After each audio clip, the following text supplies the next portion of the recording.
The following is a hockey podcast out of Vancouver and Surrey, British Columbia. It'll only consist of a lot of puck talk and even more BS, or in actual words, banter and satire. Enjoy, and as always, go Canucks go.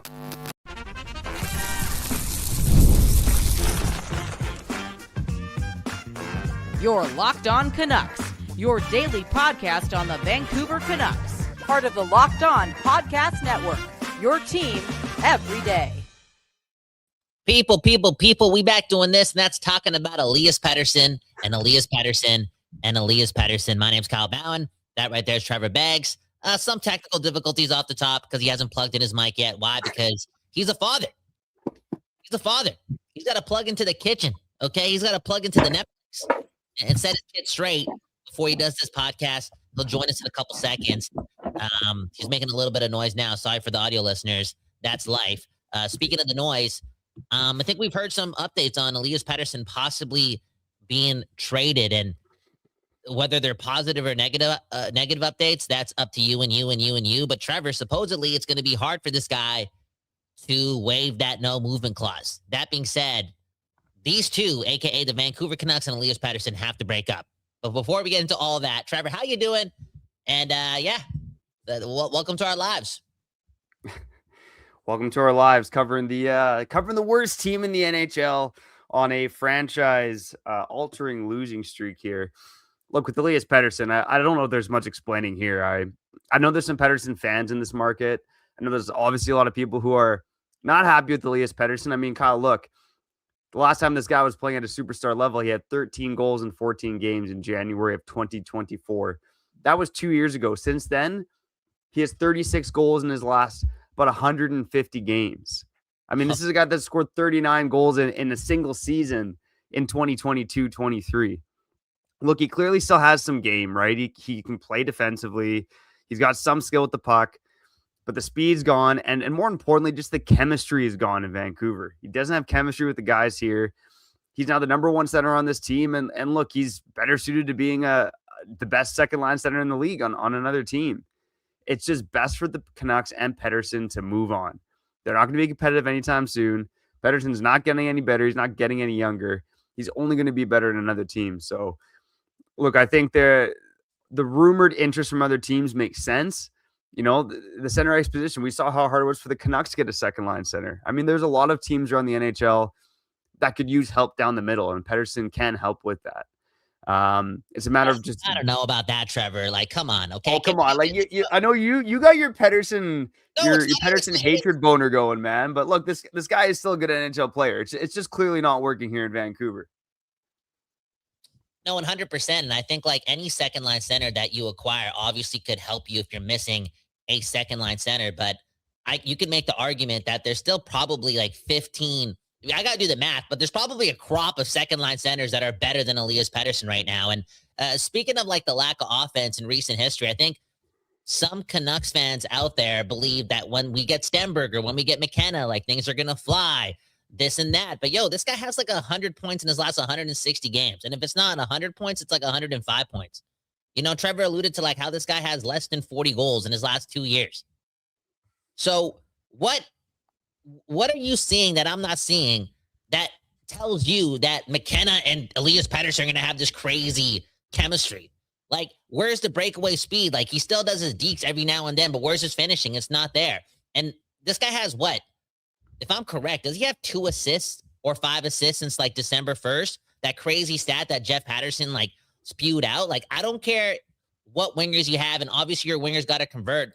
But at the end of the day, like, his playmaking outside of his shot and his speed, that's crumbled. And I'm sure that has a lot to do with his confidence and his uncomfortability and him not being able to handle the pressure here in Vancouver. And I don't know. As a Canucks fan, I'm like, I'm not convinced that Gavin McKenna and Elias Pettersson are going to be like the best 1-2 punch. I just feel like the proof is in the pudding. Over the last 2 years, he's just not that guy. And if you can move off of him prior to this guy going to the Olympic break, and I don't know, is he going to be a healthy scratch during an Olympic game? Right here, he got benched last year at the Four Nations. Like, right now, he still has some value. He still has some cachet, and they could make that move and get something in return as opposed to, like, giving him away for nothing. And that's the fear here. That's the, like, you might have to give up something to give him away. You might have to throw in those 2 second-round picks in Elias Pettersson, like get him off the books if he's just a neutral player. If again, everyone likes to talk about how this guy's a great second-line center. He's a good second-line center. There's no way you can say he's a great second-line center right now. He's almost minus 20. He's not lethal defensively. He's good positionally sound, but it's not like he's locking people down. It's been 2 years of him not being able to get it done in Vancouver.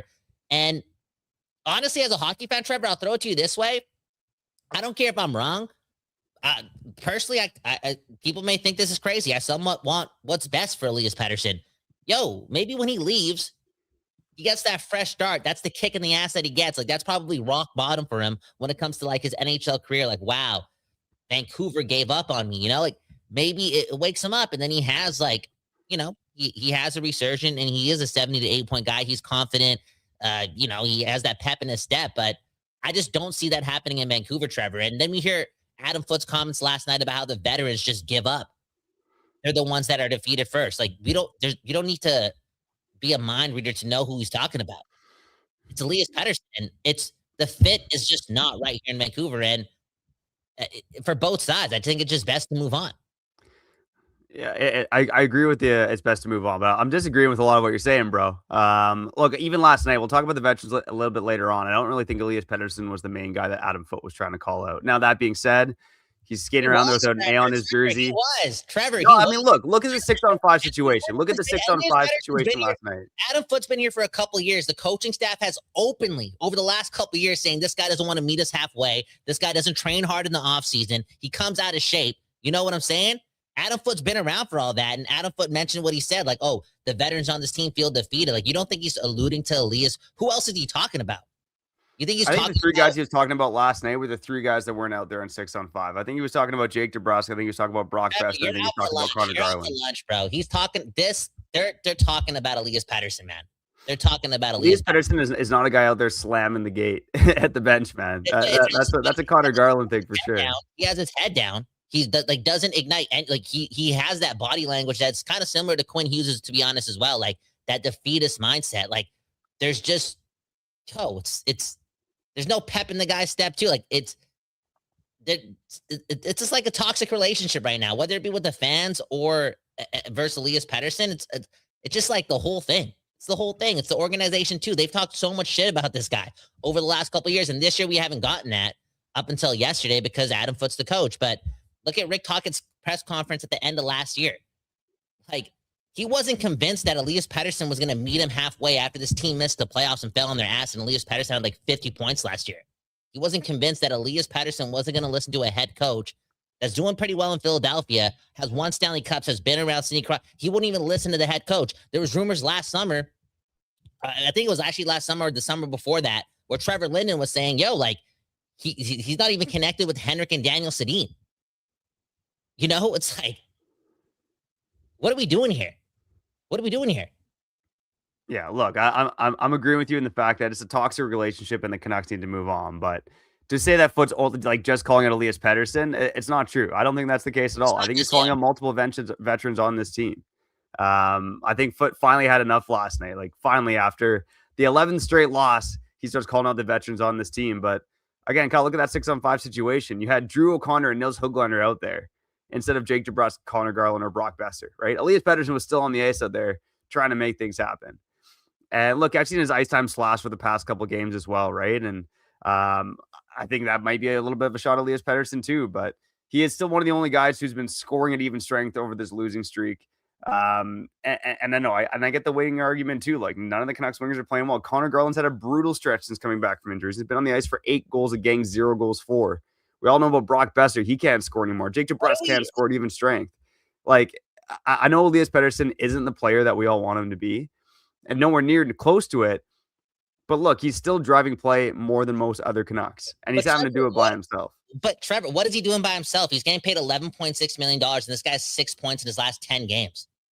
Like, what are we even like? But he's not a miracle worker, man. He's not a miracle worker. Look, he's not worth the 11.6. I'm fully agreeing with you there. But he can't work miracles by himself. And look, he's got a defeatist attitude. I'm not excusing that either. And the Canucks need to move on. But look, there is still value in this player. And I agree with you. Like, I would look at moving him now. I completely agree. If teams are calling on him, if teams are interested in him, trade him before the value goes down even further. But look, I'm not saying it's been all bad with Elias Pettersson. He hasn't played well. He hasn't lived up to his contract. He has a defeatist attitude. But he's also in a horror situation here, and he's part of the problem. But look, this entire Canucks team is a problem. The way it's constructed, the guys they brought in, the guys that they've bet on in terms of the veterans. It's a horrid situation. But it was a problem when Lindholm was the third line center and Miller was here. It was a problem in the second half of that season when he couldn't take, when he, the noise started settling in, and it's like, everyone's asking, what's wrong with Pettersson? What's wrong with Pettersson? Like, and he couldn't handle the pressure. And you want to talk about, people want to be like, the fans are toxic here. Elias Pettersson had in game 5 against the Oilers in round 2, this guy did nothing, shit all in the playoffs, and 18,000 people are screaming his name, rooting for him before the game starts to get him going. You know what I'm saying? Like, all in all, I'm not going to sit here and be like, look at what he's done in the last 10 games. Like, he's been one of our best. Dude, the team hasn't won a game, and he's got 6 points. Dude, I'm not. And how much do the rest of the players in the team have, Kyle? he might be one of the best of the bad bunch, whether you want to admit it or not. Dude, at the end of the day, this is another season. Again, a lot of stuff has gone on in the guy's life, and sending him love, and that obviously has a lot to do with everything, right? But before this season, even like last season, he had a chance to right his wrongs after what happened in the playoffs, and he still came to camp out of shape. He don't care. Like, he just disconnected, doesn't trust anyone in that organization. It feels like that. Like, there's a disconnect. Same guy waited weeks to talk to anyone about the Quinn Hughes trade. I know he was injured and whatnot, and quote unquote doesn't have to do media. That's not a vlog, right? But like, there's such a disconnect, man. And your best players, your highest paid players, they gotta be a bro. They gotta be a dog. They gotta be a leader. And on the ice, they gotta lead. And you can't tell me 6 points in 10 games is leading. You can't. That guy has no. It's people are gonna get points. People are gonna get their things. Like, it is what it is. But at the end of the day, like, it's just over, man. It's over. And last night when Adam Foote said what he had to say, I mean, you could say it's about DeBrusk, Besser, and Garland because they weren't on the ice. But he mentioned how prior to, starting full-time as an assistant coach, like, they analyzed the room, and it wasn't just Pettersson, but it was like, they could tell, like, these guys just have bad body language and this and that, and they probably weren't comrades. They probably noticed that, none of these guys they're not a team. They got defeatist mentality, and look at the way Elias Pettersson presents himself in front of the mics. I know he hates it, but there's just something sad there. And I'll say this again, and I'll say it again and again until it happens. As a Canucks fan, come September of this year, I don't want the second overall pick or first overall pick walking into the room and seeing one of his leaders being Elias Pettersson. I don't. Yeah, I would agree with you. But hey, speaking of leaders, over this 11-game losing streak, Pettersson leading the team with 4 goals and tied for the team lead with 6 points. He's the best of a bad bunch, man. But look, the Canucks need to move on. That part we could agree on, bro. That's not saying anything, though. We're not sitting here bragging about 6 points in 11 games. We're not doing that after the team went 4-1. They were 6 points out of a playoff spot. I'm not saying it was going to happen. But I'm just saying, if you're a dog, if you're that guy, you want to go into the lineup and bring more than 6 points to the table. I know he's alone. I know he does. DeBrusk has a historically low shooting percentage, and Brock Besser is just being Brock Besser, missing Quinn Hughes. But just like the fact that Mr. 11.6 can't even lift the people around him, like it's all good. You may think I'm being a bully, but it's been 2+ years. It's been 2+ years of this.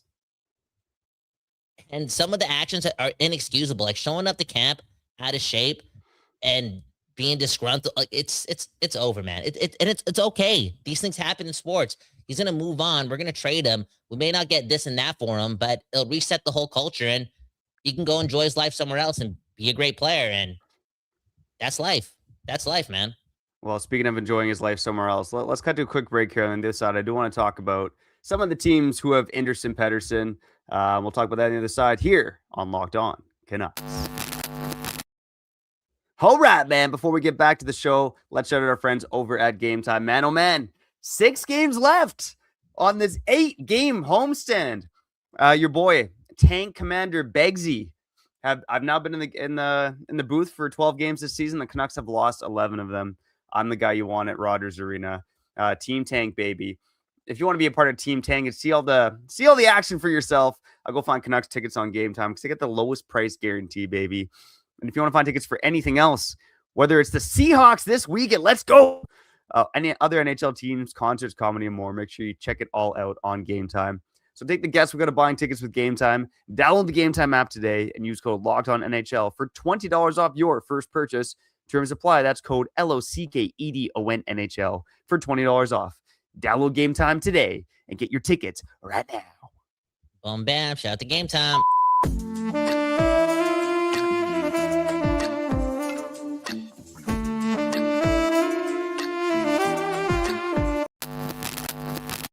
Okay, we back doing this, and that's reading your comments here on Locked On Canucks. Yo, what are some of these comments talking about Swedish people, man? I like Swedish people, man. For real, man. I'm a big fan of Swedes. That's why the Canucks are drafting Ivan Stenberg for sure. Yeah. Anyways, this comes from Marvelous Combos.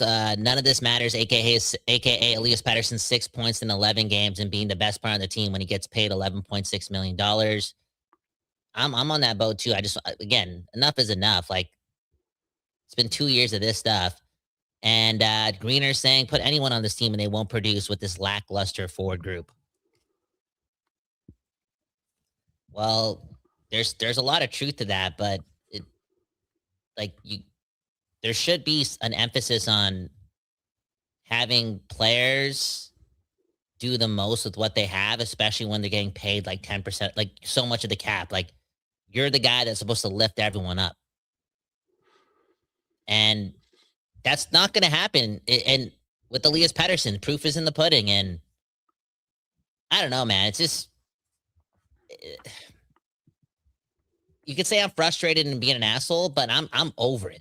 I'm over Elias Pettersson being the face of this franchise. I am. No, and again, the Canucks, they got to move on here, man. They really do. And I wonder which team could be interested now. I was kind of digging into some of the teams that have rumored interest today, and again, some garbage out there, so some AI slop for sure. Like, he's not going to Toronto. I read some of that out there. He's not going to Philadelphia and getting reunited with Rick Tocchet. Even some other teams have had rumored interest. I did write about them and kind of debunk it, like the Ottawa Senators. The Ottawa Senators apparently have had interest in Pettersson for quite some time. Obviously, there's a relationship with Travis Green, but they also have one of the worst prospect pools in the league. No first-round pick this year. And they got a bunch of centers like Pinto and Greg and Cousins and Stutzla. So that one's hard to envision. But some of the teams I'm looking at, I want to start with the LA Kings. Like, they're an obvious one because Kopitar's retiring. I think if the LA Kings are going to get Elias Pettersson, it's going to be in the offseason. Like, I have trouble seeing them make the room to get him before the end of the season, especially with Kopitar on the books and not a lot of players that come to mind who they could ship out. They do have 5 picks in the first 3 rounds of this draft, so I think that's interesting.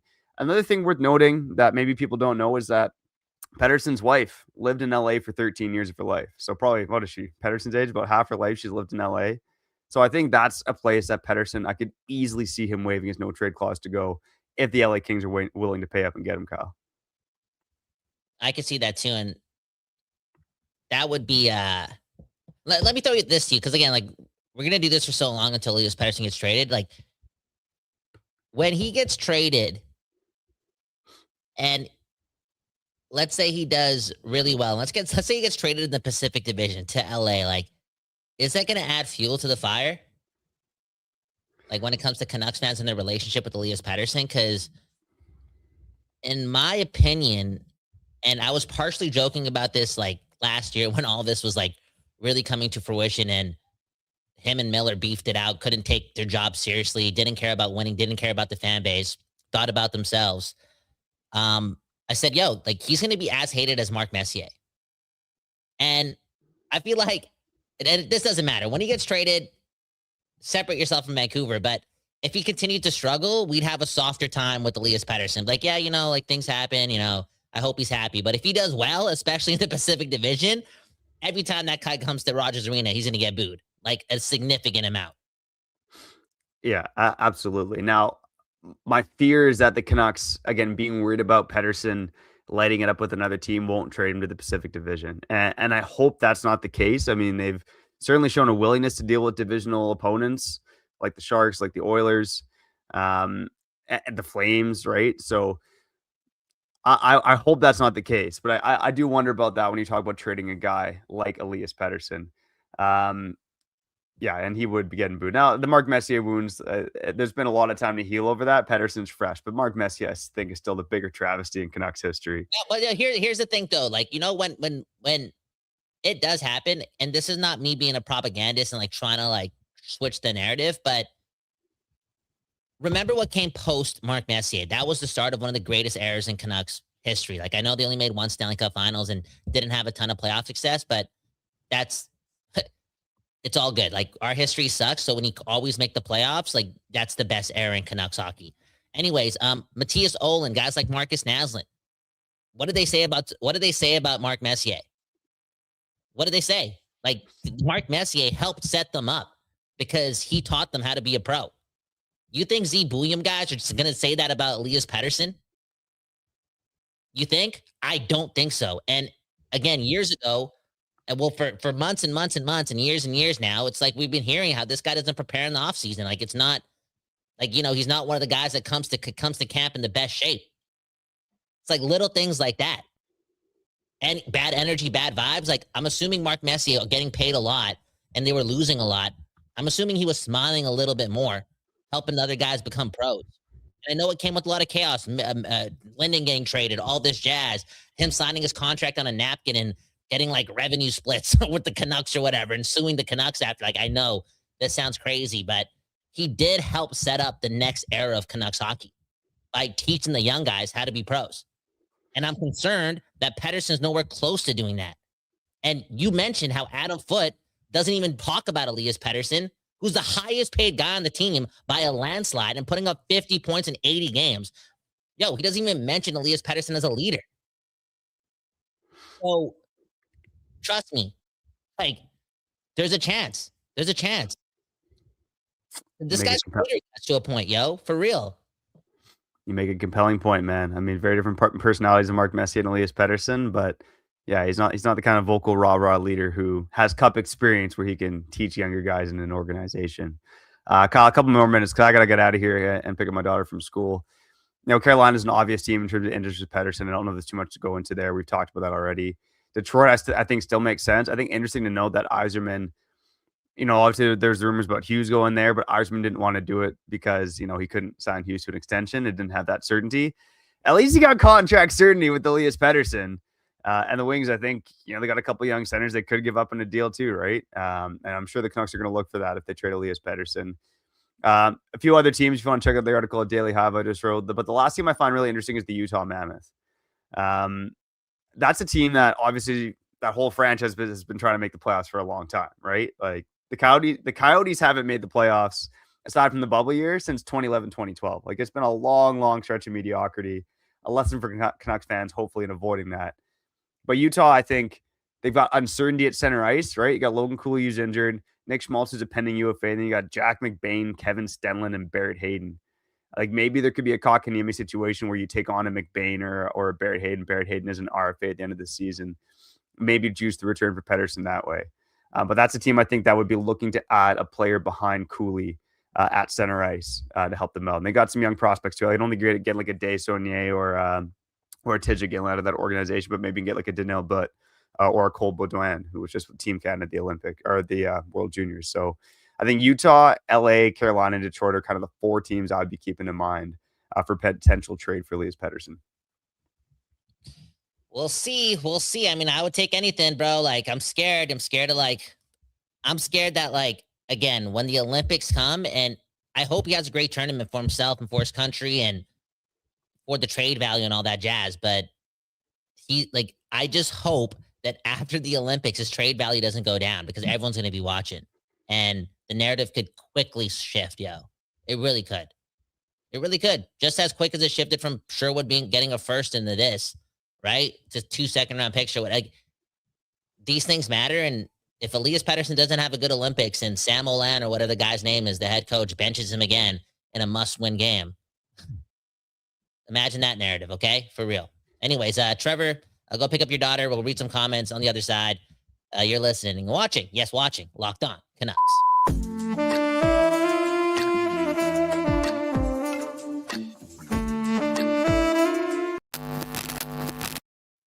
Okay. Let's read some comments here on Locked On Canucks.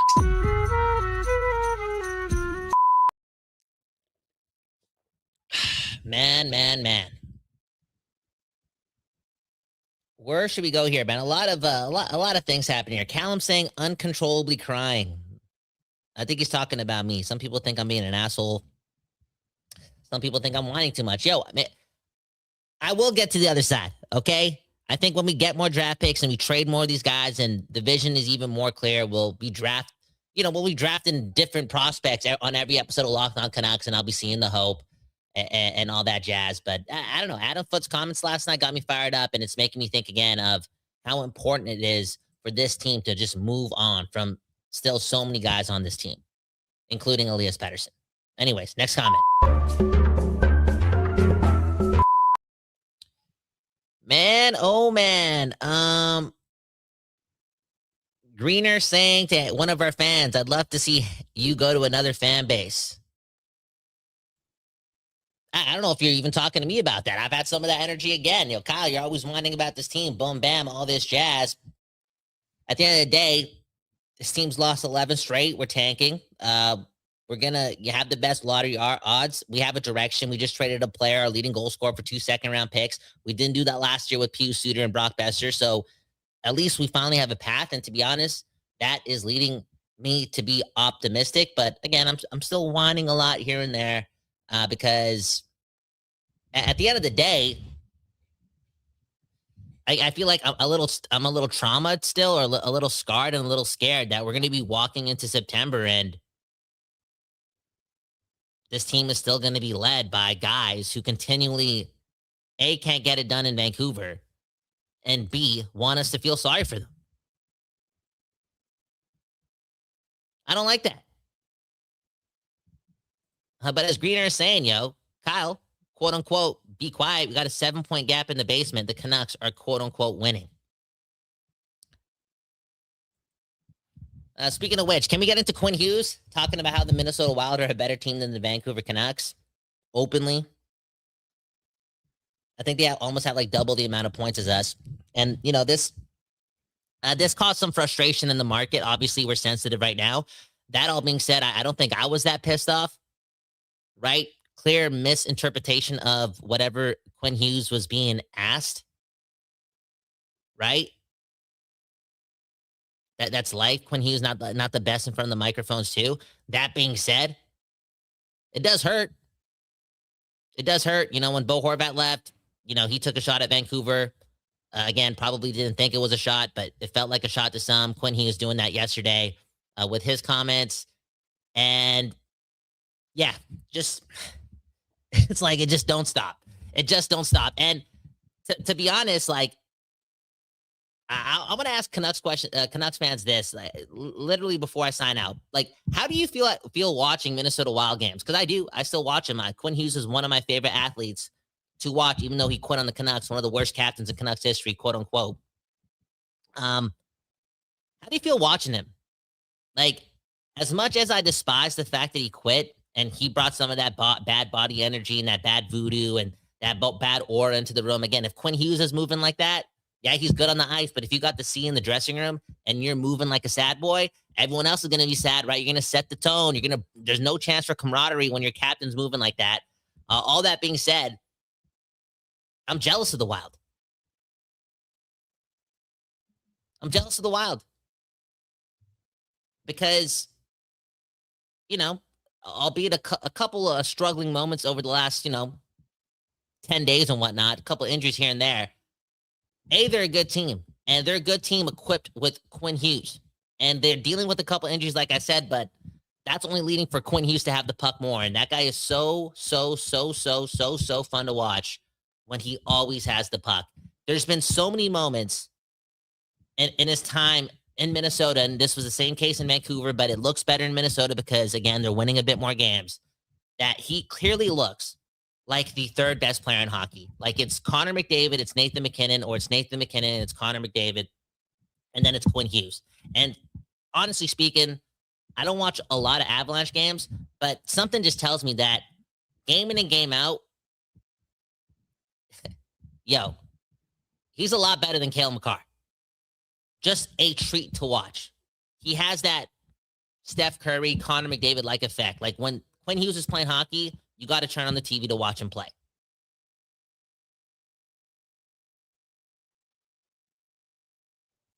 You know what I'm saying? Like so damn good.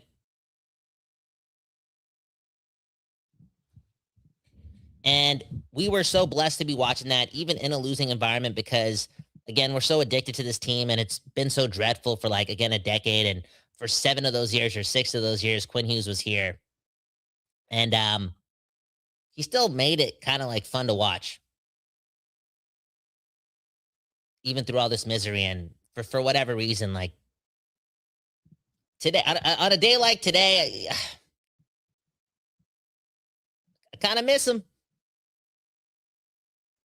But as always, life moves on, man. It moves on. That's it. And he is one of the biggest quitters in Canucks history as well. Rick Tocchet also quit on this team. JT Miller quit on this team. And Elias Pettersson is still here. Do the math. Anyways, my name is Kyle Bhawan, Kyle Bhawan. Our studio wrote a children's book. We just finished all the illustrations. The book should be out in a couple months. Really excited. Hopefully by the springtime this year. Hit the link in the bio. Just to, stay connected to all that. Also join the Discord, link in the bio as well. One love to you and you and you and you and you and you. And as always, go Canucks go. And I'm sorry for whining, but we haven't been winning in almost a decade, and I'm 32 and a half years old, and I got gray hair coming in. So, I'll see you on the other side. Peace.